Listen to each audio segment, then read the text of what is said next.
I am Omega Pax. I am the last of the Cybertronian historians. This is the history of Transformers.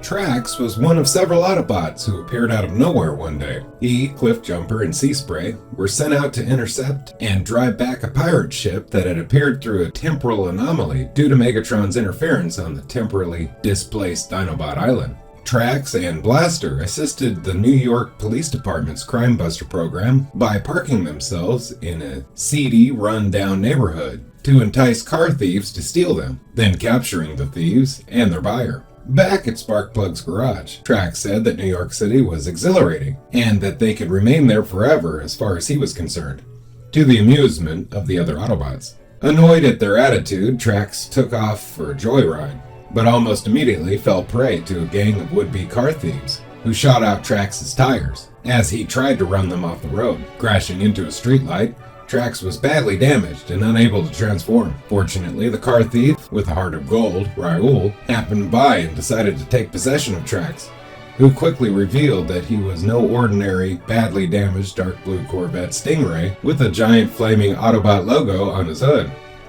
Together, they foiled a Decepticon plot to use the local criminal element to steal cars so that Megatron could build an army of remote-controlled transforming car robot drones.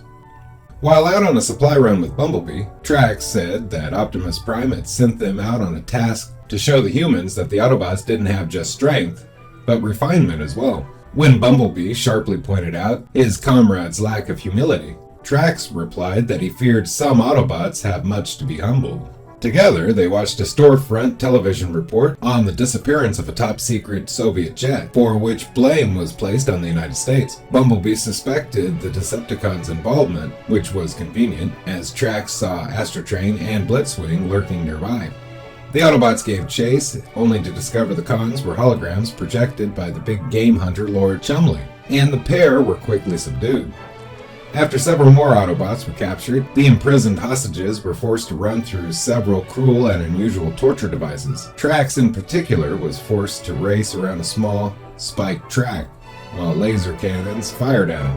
Trax and Blaster were reunited with Raoul when the Human and Bop crew were being chased by Ferg's gang outside of the Dancetron nightclub. Trax stylishly defeated the thugs by pointing his laser fire horizontally, simultaneously destroying several of the weapons wielded by Ferg's men. As he did so, he noticed one of the gang members was a man dressed in a business suit. The Autobots decided to investigate further. Inside the club, Trax declined to dance with some girls, and another patron asked him where he could get those threads, meaning Trax's robotic body. As Trax left, remarking that the Dancetron wasn't his kind of club, he noticed that there were more out-of-place humans, including a homemaker in a bathrobe and a garbage man. Trax and Blaster came to Raoul's aid once again when the driver of a train in which the humans were traveling was activated by Starscream and accelerated the train to unsafe speeds. Later, brainwashed workers at the construction site attacked Trax and Raoul for something large and mysterious. Bravely risking his paint job, Trax protected Raoul from red-hot rivets fired by brainwashed construction workers. Returning to the club, Trax was lured into a trap by the mind-controlled Pop-Lock and Rocksteady. Barely evading Starscream's attack, Trax was assaulted by the rest of the club's patrons and chained up to a sound system, where the Decepticons hoped the music would eventually shake him apart. After Raoul de-hypnotized the club patrons by getting them slightly wet, the humans freed Trax, who proceeded to take off after the fleeing Starscream. Trax seeded the clouds above the mysterious construction site, causing rain to fall down on the hypnotized workers, totally ruining Starscream's plan forever. Knowing that despite his good looks, he was outgunned and outpowered, Trax used his superior agility to trick Starscream into flying into half-constructed buildings and damaging himself when the Decepticon failed to avoid obstructions. With the Decepticons defeated, Trax and Blaster destroyed the mysterious building, grateful for the Bop crew for saving his life. Trax and Blaster helped them out by acting as a boombox for their curbside breakdancer sessions. Later, Trax was one of several Autobots facing off against Decepticons near Seattle, when Megatron using the key to Vector Sigma to transform the land into metal. He was rammed by Breakdown into a boulder and flipped over.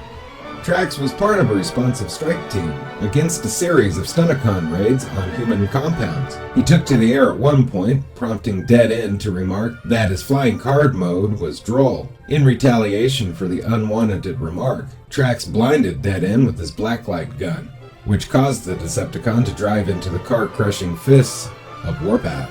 Trax was one of several Autobots who participated in the Europa 2000, a charity race from Paris to Istanbul, which, if the Autobots won, would have netted them $1 million, which they would give to charity.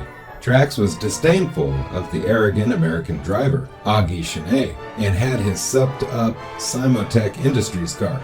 During the race, Trax tried to contact the other Autobots, only to find out that they had been disabled by the Stunticons in Megatron's quest to stop the Autobots from interfering with his plans for the Pearl of Bahadum.